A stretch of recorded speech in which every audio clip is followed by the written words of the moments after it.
Hi, I'm Dr. Howard Zucker, the doc in Docology. Today, we're highlighting a looming crisis in medical research. The publishing of peer-reviewed research is the engine. It drives progress in medicine, public health, and so many other areas of science.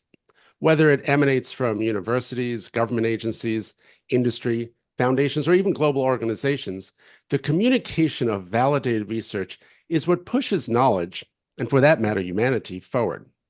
And right now, it's under attack because federal prosecutors have begun sending letters to major medical journals with these subtle threats that are laced among that blandly bureaucratic lines. Well, these letters are posing questions about whether the recipient's research is somehow misleading or biased due to partisan viewpoints or the interest of funders like advertisers or foundations.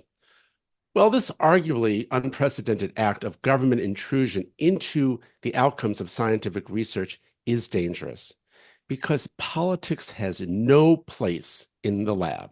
I mean, science is simply about the search for the truth, wherever it takes us, whoever's interest it advances or obstructs. Well, my guest today ran one of the most influential medical publications, the Journal of the American Medical Association, better known as JAMA. It is probably among the top two medical journals in the nation, the top three in the world. Dr. Kathy DeAngelis is a true legend in the world of medicine. Not only did she serve as JAMA's editor-in-chief for over a decade, but she was also the vice dean at Johns Hopkins School of Medicine. She is a winner of countless research awards, global recognition, and on a personal note, she was my mentor when I was a pediatric intern and resident at Hopkins. Dr. DeAngelis, or Dr. D, as we like to call her, played a pivotal role in shaping my journey in medicine, and I am forever grateful. So welcome, Kathy. It is great to see you.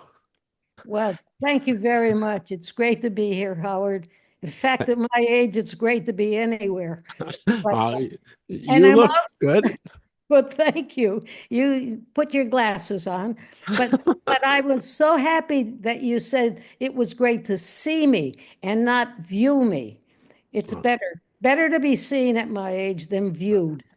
I get the difference. It's a big difference. It's not a subtle difference. Exactly. Well, let's start with how I want to talk to you about journals, and maybe we could start about how journals decide what to publish and the whole peer review process that accomplishes that. Well, it's a very complex process, actually, Howard. Um, we get a paper, and the first thing we do is screen it. And as editor in chief, I had about 30 different associate editors. Um, uh, I had 5 full-time deputy editors, but the others, I also had a whole, I think it was close to 4,000 peer reviewers. These are people who did research and did publish who would review papers for us. So the first thing was to assign the paper to one of the associate editors who had expertise in the field in which the paper was written. And we do, first of all, just triage. There are some papers who you simply knew would not make it. And so we didn't we didn't even discuss those. There were others who looked like they might be pretty darn good, and so those were sent out for peer review.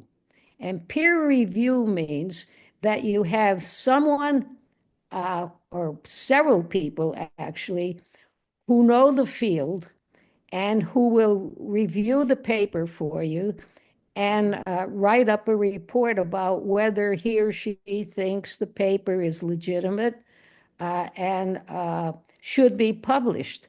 And very often, those reviewers are taken from the people who are referenced in the paper. So usually we'd have at least 3 reviewers. And then the paper would be presented at our manuscript meetings, and those occurred like twice a week, in which we would discuss the papers and decide then whether or not we should publish it. I can't remember ever accepting a paper as is and published it. It always came with recommendations to the author. And so we'd send it back to the author and say, we're interested in publishing your paper.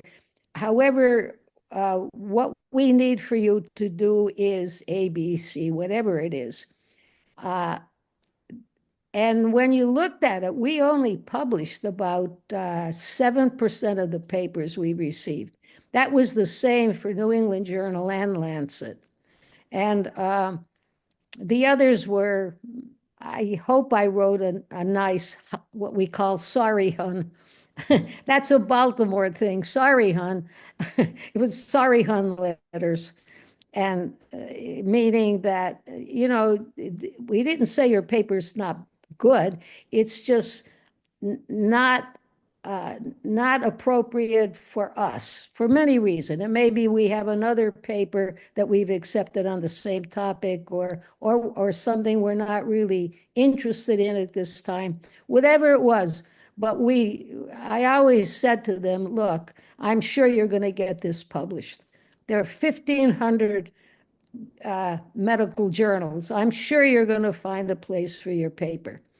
And then what we would do is we would publish the paper, and people would read it, and we allowed people to comment on it. Sometimes we'd get letters saying, I don't think that this paper covered this, this, and this. And we'd say, okay, that's fine. We'll publish that. So the idea was always the role of the editor and the role of publishing scientific papers is that you protect the patient. And that means that you're willing to assure the validity of the paper and the integrity of the paper, and making sure there's no conflict of interest.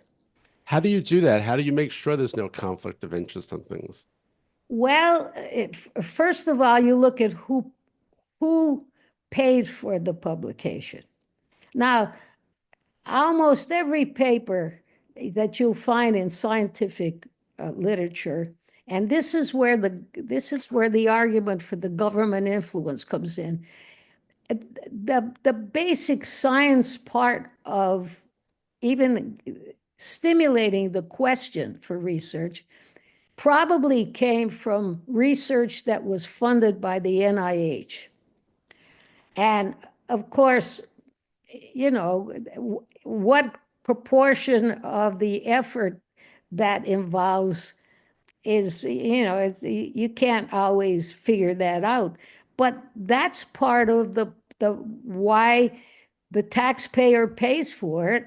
And that's why the primary role of the researcher and the person who publishes is to protect the patient. Because ultimately, the patient did pay through taxes for part of the research that went into it. Now, the biggest problem was in the clinical trials. All of the papers cannot prove something. Clinical trials will show that something is or is not true. The others just say that it is likely that this is true.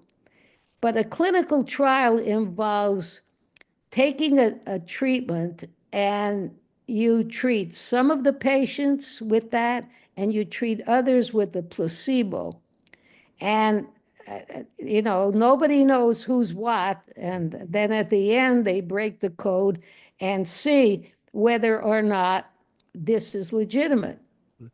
Now, you got to remember, one of the things in clinical trials, Howard, as you well know, is that the placebo effect.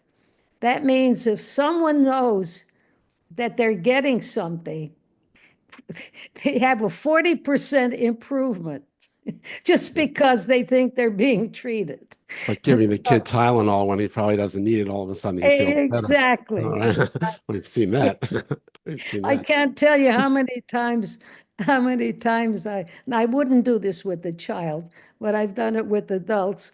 I've given them essentially a sugar pill, and Feel better.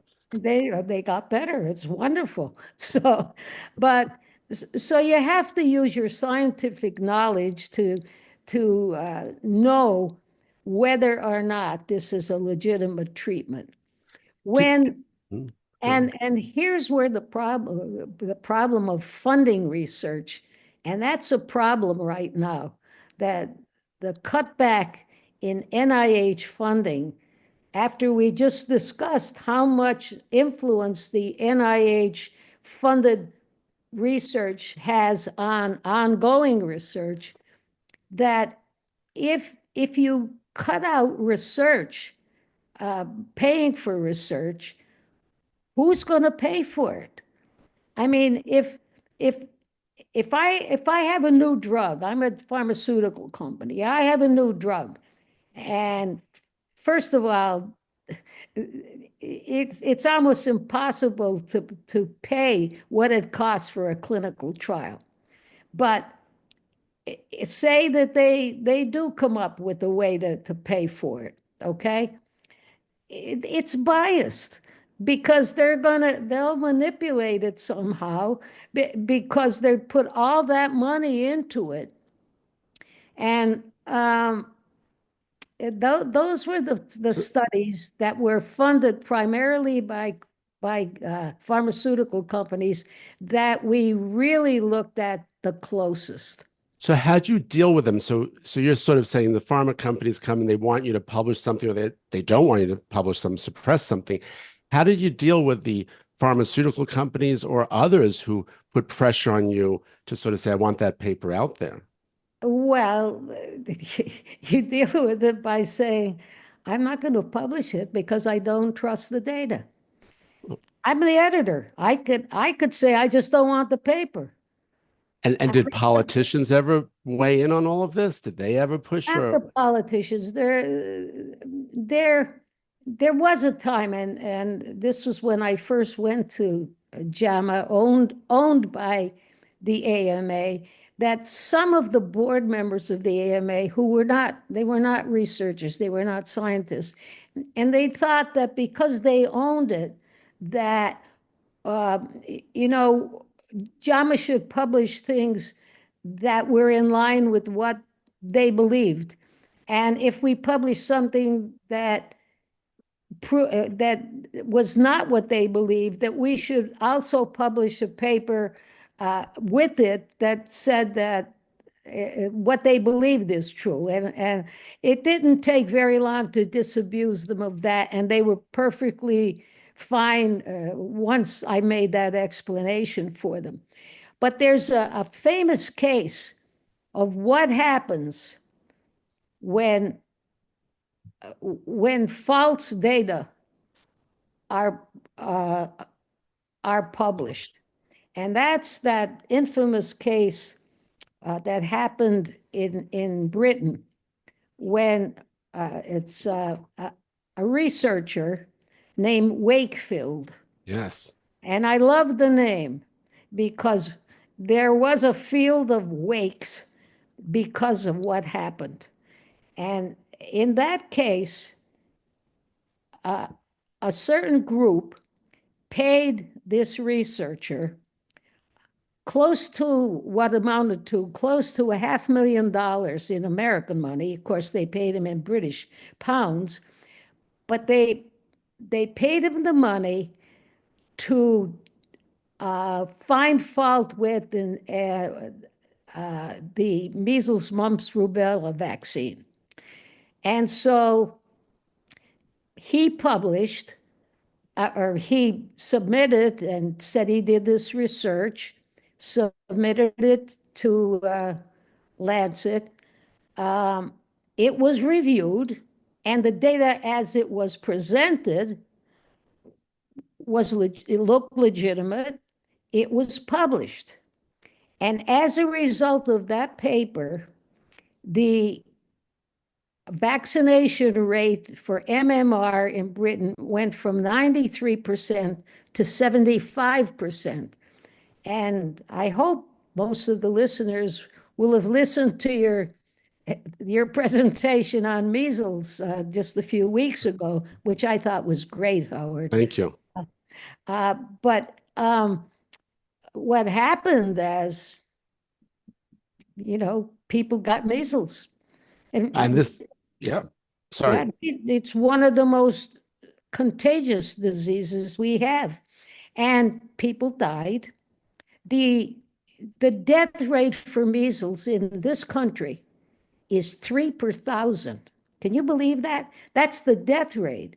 And I heard someone on television, a wonderful innocent mother, saying, "Well, my son had the measles. He was sick for a week, but he's fine." Well, he probably is not fine, because one thing measles does is it affects your immune system. So you're going to get more infections than you would if you didn't have it. Also, up to 3 to 5 years later, you might come down with that deadly, what they call SSBE, subacute sclerosing panencephalitis, which if you don't die from it, you really don't want to live with it. Well, Because that's why in many ways you don't want sort of inaccurate information out there, and you also don't want a publication out there that ends up sending many people to believe it and not do things to protect themselves. It brings me to this issue of like what's happening now in Washington, where that there's a letter, as I mentioned, from the Department of Justice that has been sent to editors of journals. Like perhaps you would have gotten one if you were still the editor, to say that they want you to look at what's happening and whether there's bias there. yeah, How would you have you ever seen that happen before? In leading journals. And what would you do if you got a letter like that today? If you were if I got a letter today, well, first of all, let me tell you, because I don't want to leave the editor of Lancet hanging there, okay, sure. Yeah. because he's a very good editor. And what he did is he published what he thought was legitimate. It was well referenced. And that paper was published in 1998. And it was only 6 years later that a reporter said that he had some information, and he asked for a review of that paper because he said it was false, that the data were false. Well, it took them 6 years before they were able to look at the data, and the paper was retracted 12 years later. Yeah. And a lot of A lot of people had damage. problems. Yeah. But as soon as the editor had proof that was false data, he retracted the paper, apologized. I mean, he did the best he could. And the person who, Wakefield, was barred from practicing. Now, you ask me about what's going on now with the government sending a letter saying, that they want to investigate. Well, first of all, uh, the one thing before I accepted the editorship at JAMA, and to my knowledge, all my fellow and sister editors said, we must have editorial freedom, meaning nobody should interfere with the scientific process. If you don't like what we're doing, then fire us. But we have editorial freedom. Now, as soon as you get someone from the government saying that they want to investigate, and especially since they have no scientific background to know how to investigate. And if that happened to me, you asked me, Howard, and I was told that I must adhere to it, I'd resign. I would never allow myself to be part of that because the primary purpose of an editor is to protect the patient. And as soon as you allow someone to interfere with editorial freedom, patients are going to suffer. So what should some of these journal editors today do? I mean, and I'm sure all the journal editors used to speak with each other or in some forum.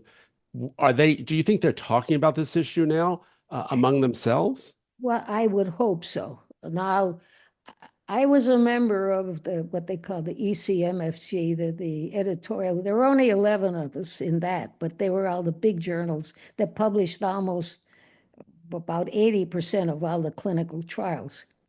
But there is an organization called WAMI, the World Association of Medical Editors, and virtually all medical editors belong to that. I can't imagine that they're not discussing this now, because as soon as you allow the government or anyone else to interfere with editorial freedom, you are risking patients' lives. So, And that means you're not doing your job. so how do we keep government out? I mean, this is a tough question because, as I was saying at the beginning, science is to find the facts, the truth, and not have anything bias you in any way. Well, that's a legal question. And Yeah. it's a constitutional question that I'm sure is going to be fought in the courts. And I can't, I can't do that. I'm not a lawyer. I don't know. But all I know as an editor, I would not accept it. And if no editor would accept it, you'd see what would happen pretty soon. Well, And as yeah, well, yeah. people depend. If you don't have, if you don't have journals, how is research going to be uh, provided to the public? It's done through publications. So you have no publications. So even if you have great research, there's no place to publish it. And but the opposite thing, the corollary thing is also happening now because the government is cutting back on research money. So who's going to pay for it? And if you cut back on research, you're going to have a really, right now, people come to the United States because this is the best place for scientific medicine, far and away, now, okay? Now, as soon as you start interfering with that, uh, this also goes along with one of the things the government is doing now is they're saying, look, one of the things when NIH funds research is there's an indirect cost. Now, indirect cost means that you're paying for things not directly related to the research per se. In business research, there's a 15% indirect cost. Why? Because business research is done in an office by some people. And so 15% is enough to pay for office expenses and probably part of somebody's salary or an associate. In medicine, that's not true because the indirect costs, they're paying for laboratories. And laboratories are a lot more expensive than an office, okay?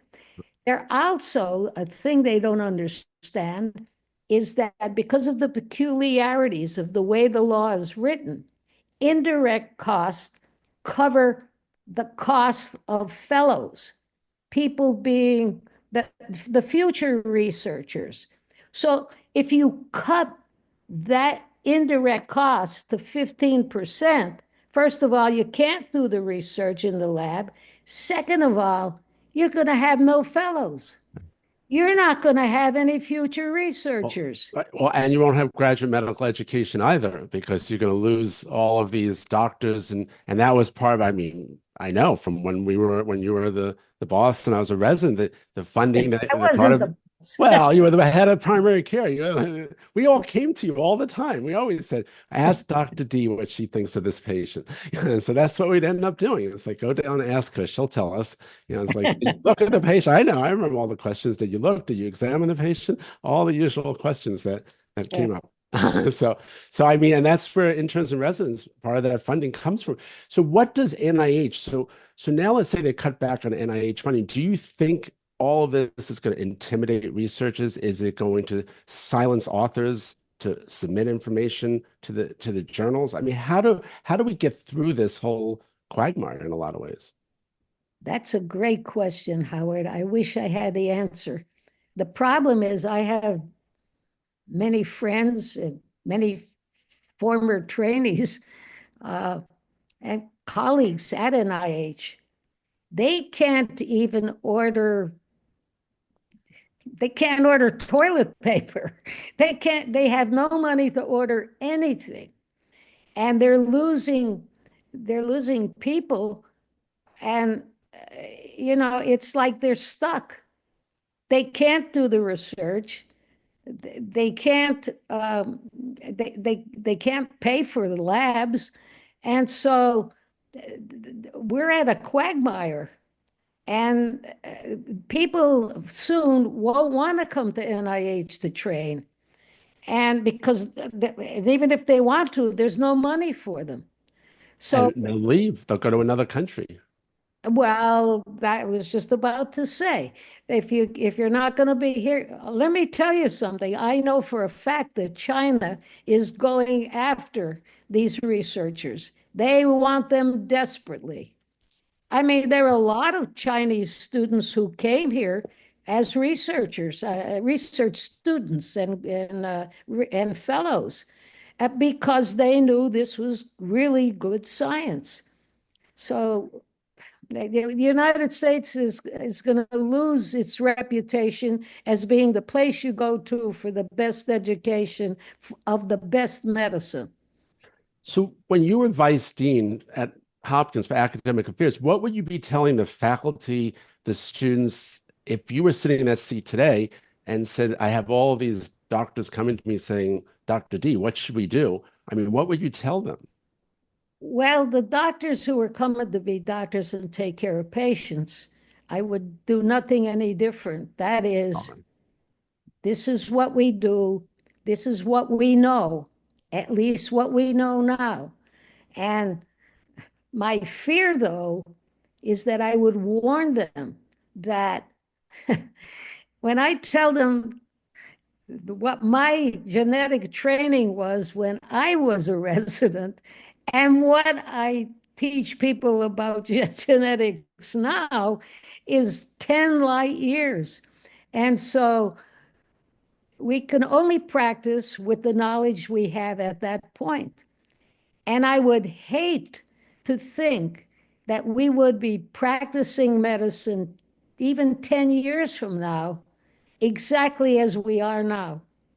When I was a resident, a child with leukemia was, it was not very likely that child was going to live long. Now, pediatric leukemia is curable. I mean, we've come down right now.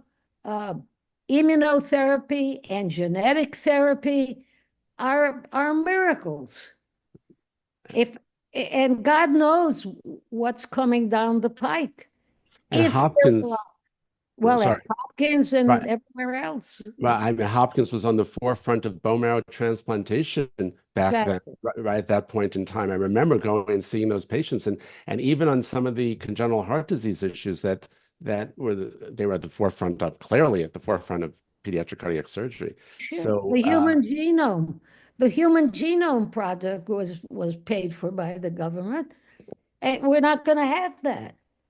Uh, so how do we address some of the trends in publishing as it changes, right? Because how we publish things years ago is a little bit different. And that's where I want to touch a little bit about artificial intelligence. Will that come into the issues of how we publish articles and what impact it will have? Yeah. Well, it's interesting. Right now, I don't trust AI.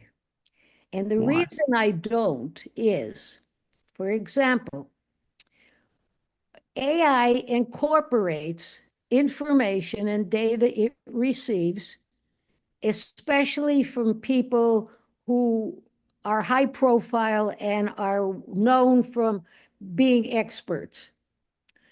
Um,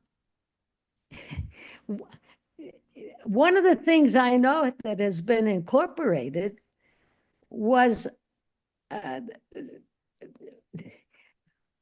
our head of Health and Human Services saying doesn't believe in vaccines. That's incorporated into AI right now. And that's false.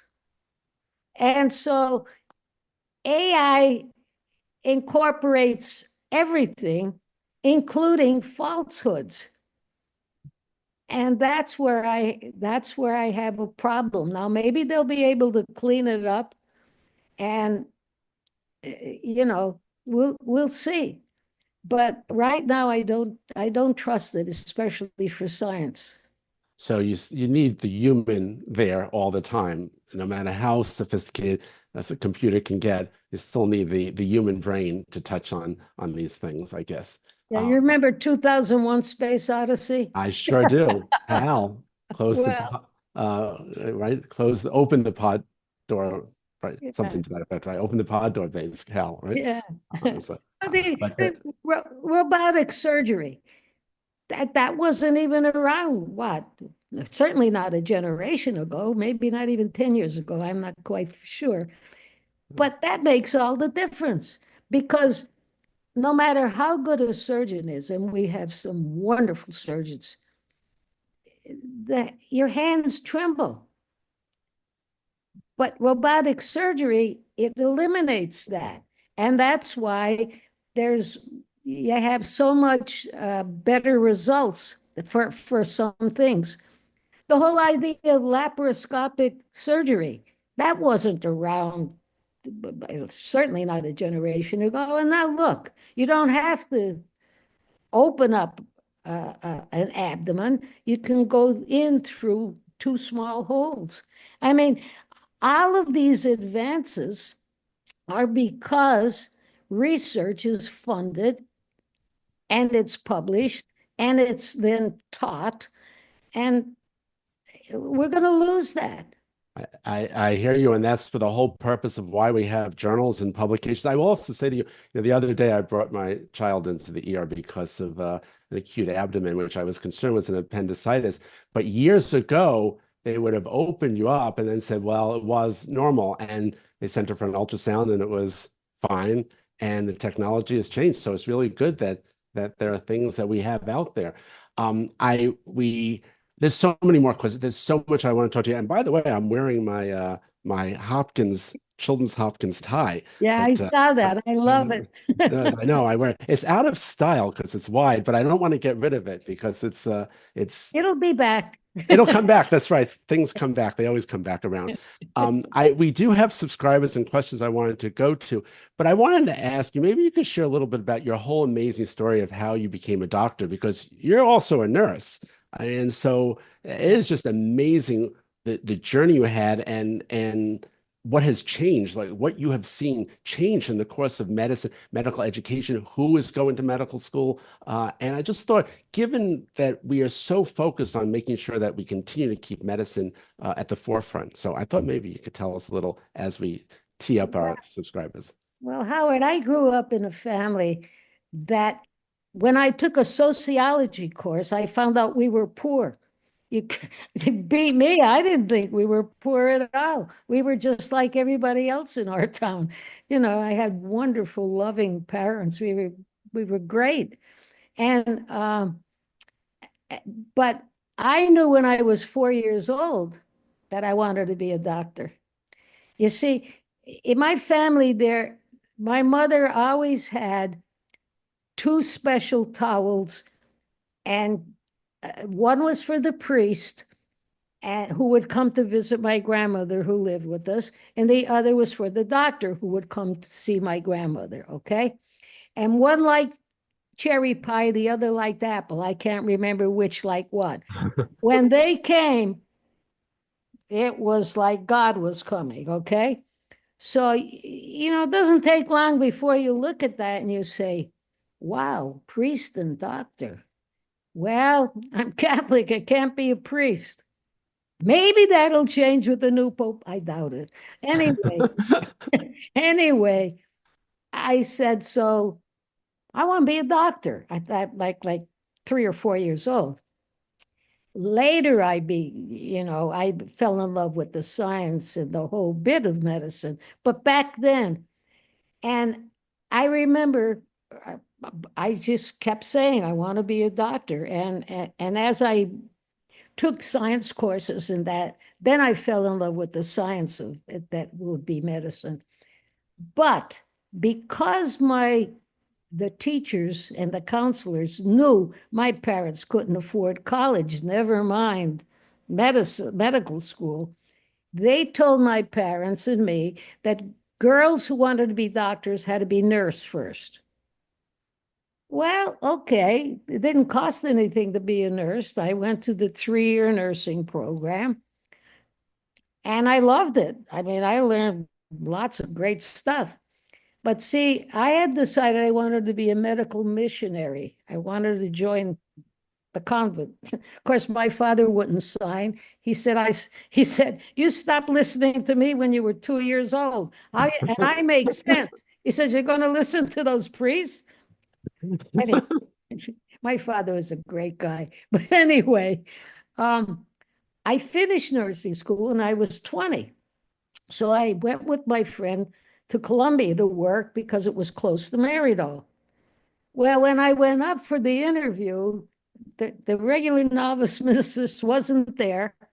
And this old woman came and was appalled that I had never gone to Catholic schools where there were none. Where do you want me to go? Anyhow, I came back on the train from Ossining to New York, and I felt horrible. And I realized that I wanted to be a doctor more than I wanted to be a nun. And that I could do all the great things that I thought I could do as a nun, I could do them as a doctor. And so I went to see my chemistry teacher and told him, I want to go to medical school. He says, I've been waiting for this. He took me to a local college, drove right down there, called my parents, said, that's where I'm going. They accepted me to the college that coming September, this was like 2 months before, on his word. And the rest is history. Unbelievable. And you've literally have changed the lives of so many people in pediatrics, but in general with the publications and monitoring what gets published and making sure that it stays the high level caliber of medicine that and medical publication that it is to this day. And I just am amazed at all that you've done. We're going to turn to our subscribers. Are there 3 takeaways that you think that we should think about with regards to scientific journals, publications and medicine in general that you would want us to make sure we highlight? Well, the first is that we absolutely must have solid scientific research. We must have it. Second, let me think about this a minute. We need to publish that research so that patients can get the benefit from it, because the doctors will read it and they'll know how to practice advanced medicine. And third, this research should not be done by unqualified people. And unqualified people have no role to play in it.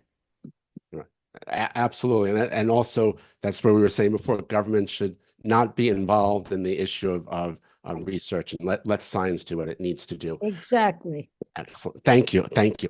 we've reached that point where we go to our most important guests, which are our subscribers, and we want to tee that up. Kat's going to tee that up for us. I always mention at this point that the podcasts are for informational purposes, and it's not in place of a doctor's visit. If you have medical concerns about your health, see your doctor because they know your medical history.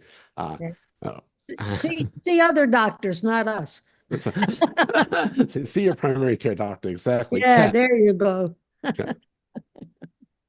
So I'm actually going to ask the first question. We talked a lot about the sort of entire ecosystem of publishing medical journals and research, and I'm curious, with all of the challenges we've seen recently with like misinformation, and you talked a little bit about people publishing things that, having pressure to publish things that aren't necessarily vetted in the best possible way. I'm curious what part of that ecosystem you would change if you could redesign a part of it so that everything felt more, scientific and accurate and factual. I'm sorry, what's the question? How would you redesign any part of the sort of publishing ecosystem that we've talked about? How would I redesign it? Yeah. Is there any part of the system that you would redesign? Unless you think it's great and there's no part of it Well, to redesign. well, I would hope that that I redesigned the system as much as I could when I was in a position to change it. So Mhm. at this point, I think I'll look for the next person coming in who, for example, people who grew up using computers. I grew up using a slide rule. Yeah, I talk to people now, and I always got the last was able to speak to the incoming medical school students. I was the last speaker for them, and I'd say, "How many of you have ever used the slide rule?" They just look around. I said, "How many of you have ever seen a slide rule?" And maybe one or two will raise that. How many of you have that would be able to use the slide rule now to answer a question? Nobody. But I use the slide rule to take my course. Now, I'm a computer idiot, really, because when I see what my 4-year-old grandnephew does, I ask him to help me because with some things, because I can't figure it out. I've always had IT people who've helped me. And so, let's let the next generation, you come up with all these wonderful plans. Kathy, I will tell you the other day, I took out a slide rule and showed it to my kid. And I said, "Do you know what this is?" And he's like, "No." I said, this is called the slide rule because we were talking about the calculator and adding. And I actually showed him, I said, "Let me show you how you use this." And he said, "You know how to use this?" I said, "Sure." I said, and so I said, he said, "Can I have it?" I said, "Sure." And the thing is that I remember we used those. We used those a lot. I was like, Yeah, we went to the moon with that. yeah. So, It's incredible. As I said, I bought the first calculator for my nephew for $100 for a calculator. That shows how old I am. you've done amazing things. Kat, Yeah. who else do we have? Yep. Thank you. Thank you. I'm going to go ahead and bring up Joe, who has a question. Hi there. Oh, Hey, so I'm curious, just in your opinion, when it comes to research, what do you think is the kind of the best case and the worst case scenarios in the coming years, especially around this administration? What's the best case? What would you love to see reinstated or carried out and continued, or what do you think is maybe it's more so the reality of what will probably happen? You want me to answer that, Howard? yes, absolutely. Yeah. Absolutely. Well, first of all, you said hello there, but I'm here. You're there. I'm teasing you. I'm teasing you. Sorry. Um, I think that the best thing that would happen is for the government to step away, to continue or increase their support for scientific research and not try to interfere in it because they are not prepared. How would they feel if I, as a doctor, tried to tell them what the law says? Now, I could tell them what the Constitution says, but I don't know. I would never think that it was my role to be involved in any constitutional discussions. And I think people should stick to what they're trained to do. And the government is not set up or trained to be involved directly in scientific research. And quite frankly, right now, I don't know anybody who is in the hierarchy who has any knowledge about scientific research. So what would you tell Robert Kennedy Jr. if you were able to sit down with him today? He does not want to hear from me. Oh, well, we all do. No, if you don't know what you're talking about, keep quiet. Yeah. And you certainly don't want to use your bias to tell other people what to do. Good points. Good points. Joe. Thank you. Great. Fantastic. Okay. Thanks. I love your beard, incidentally. I'm going to go ahead and bring up Anna, who has a question for you. Hi, Anna. Hi, Dr. Z. Hi, Dr. D. It's nice to chat with you. This has been really great. Dr. D, my question for you is you have published over 250 peer-reviewed articles, chapters, editorials. Is there an article in your tenor that stands out to you as your favorite or the most pivotal? Which one do I think was? Yeah, do you have one that just like comes to you that you? Oh, the one on the women's health issue about the use of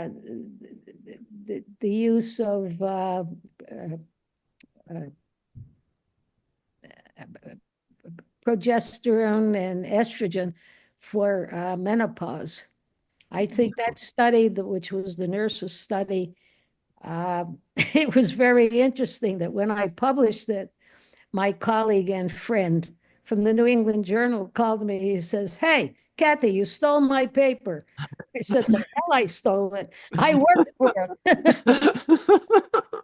But I think that paper influenced a lot of women and helped a lot of women. That's awesome. I'm so glad I asked that because I have a lot of women in my life who have talked about how menopause is not talked about enough and they don't know where to go. So I'm going to look that up and I'm going to share that with those women. Thank you. There you go. Incidentally, I got to tell you that I was invited to speak at a women's conference at the Vatican many years ago. And I started out by saying, I don't understand why so many of women's problems begin with men. Menopause, mental health, mentoring. Really funny. I need to tell you, the priests sitting in front, they're like this. And that is such a good point. Never thought about that. Well, you're a guy. That's right. Yeah. Oh, very good. Thank you. You're welcome. We're gonna do a podcast on menopause and some of the and medicines. I think that is a really important topic to address. Yes, I do too. That would be great. Yeah, really, really important issue. We have some great, experts on that as well. Kat, who else is up? So I'm going to bring up our last questioner, and that's John. It's a question for y'all. Hi, Dr. John. DeAngelis. Hi. I know who would get my vote for Pope, by the way. I don't know if I get a vote, but you'd be my. I'm sorry. What did you say about the Pope? I said you would be my pick for Pope if I Oh, I don't think so. I would also love you. it. I'm really hoping that some smart person invites you to testify before Congress on this whole issue, because you would be phenomenal. But that's you. not a question. Here's my question. I was really touched by your story of how you came to this whole career. Given the turmoil right now and the doubt surrounding the field of medical research, what advice would you give to a young person who right now has been contemplating going into medical research? What would you tell them? I would tell them, go for it. Because, first of all, I think being a physician or a medical researcher is one of the most rewarding professions you could even think about. And if you're really interested in that, you go with your heart, because every day you'll wake up and it would be rare that you didn't look forward to going to work. And if you choose something else because you say, well, I'll be safer there, you're going to be miserable. Go where your heart takes you. Thanks very much. It's great advice. Thank you, John. Follow your passion. Follow your passion. Yes. It's like, that's it. Kathy, you cannot imagine how wonderful it is to speak with you and to see you, and to hear you. You haven't changed at all. I remember the things you told us when we were residents. It's like the exact same things about like push forward, and it's great. It's great that you've stayed exactly the same way over all these years. And I'm so thrilled that you shared your perspective on journals, publications, and how government should not get involved in the issues of medical journals and what data comes out there. You've enlightened us with all of your latest advances of what's happened with the latest advances in medicine as it applies to medical literature. And also how all these articles that are published really affect clinical care. They really do change the course of patient care, and that's really where it's at. It's at the bedside, or it's the medicine you take, or the way you take care of illnesses, whether it's chronic illnesses or acute illnesses. And you've trained so many doctors. There are chiefs of pediatrics out there that you trained, and there are an amazing number of doctors who really thank you. And I'm one of them. The world has benefited from your leadership, and I personally am incredibly appreciative of what you taught me. Your pearls of wisdom come in handy over the decades. I cannot tell you how many times things that you've said to me when I was a resident stuck in the back of my head, and they affected patient care. So I'm thrilled that you were on the show today. I look forward to talking to you again. I look forward to taking a trip down to see you, because even though it's hard to show up, that river behind that window there looks really quite beautiful, and it would be good to have a chance. Oh, there we go, there it is. Look, see that river, and have a chance to sit down, a cup of coffee, and talk about a lot of other issues, both of what's happening today and also from years past. So that's our show for today. I am thrilled to have Kathy here. And next time on Docology, we will be hearing from a leading transplant surgeon whose own research ended up saving his life when he required a transplant himself. And so remember, if you're a Docology subscriber, you can join the show. You just have to click on the link in the bio. And so tune in next time, because the topic that we cover may just save your life. Docology is a production of Hang Media. Our producer is Catherine Warren. Ronnie Selig is editorial advisor. Our creative director is Anna Richard.